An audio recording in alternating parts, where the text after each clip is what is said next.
we've been using maps for thousands of years, and the map hasn't changed that much in that time.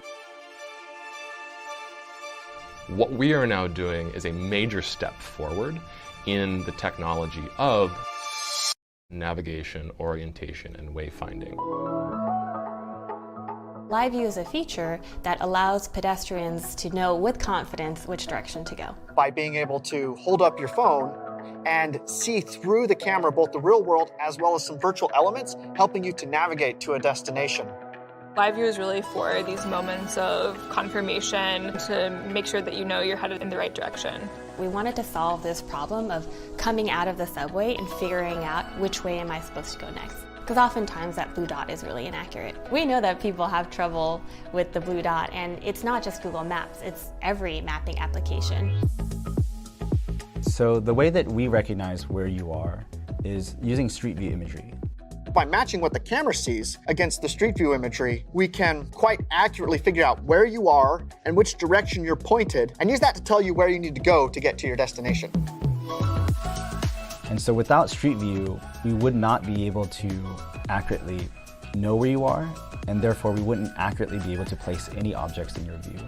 Working on Live View, it definitely feels like one of those projects that only Google could do because of that rich data set of Street View and that necessary collaboration between the strong engineering team and the strong design team. And necessarily so, because we were exploring this all together for the first time. We all just took our different pieces of expertise and brought them together. In terms of prototyping and different features, we probably have at least 100. Many of the design hurdles that we ran into were unsurprisingly around routing. When we first started designing AR walking navigation, we believed that we could just draw the dotted line in front of the user in the world and they could follow that. It turned out that when we did that, the user was very determined to walk on the line directly. As a pedestrian, if we were routing you very literally in your camera, we would route you directly into the roads. This is mostly because the data that we have on the map was really designed for a top-down view. So how do we keep people safe, and how do we keep people aware of their surroundings as they're navigating? We put it into a first-person perspective.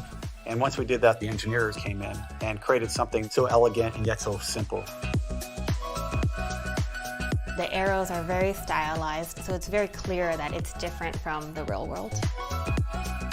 When we first thought about this feature, we imagined it as a mode where you would have your phone up and the AR view available throughout the entirety of your journey.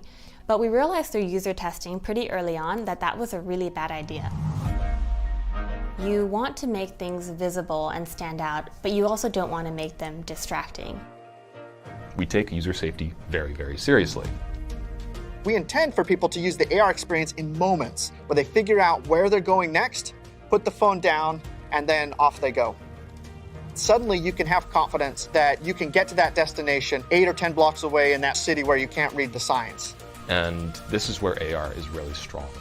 It can provide that quick answer up front of just, yep, go right, rather than what might have happened before, which is you walking a few blocks in the wrong direction. Which is a pretty major leap in the evolution of maps at large. In a year's time, we're going to see more integration between AR and the map itself.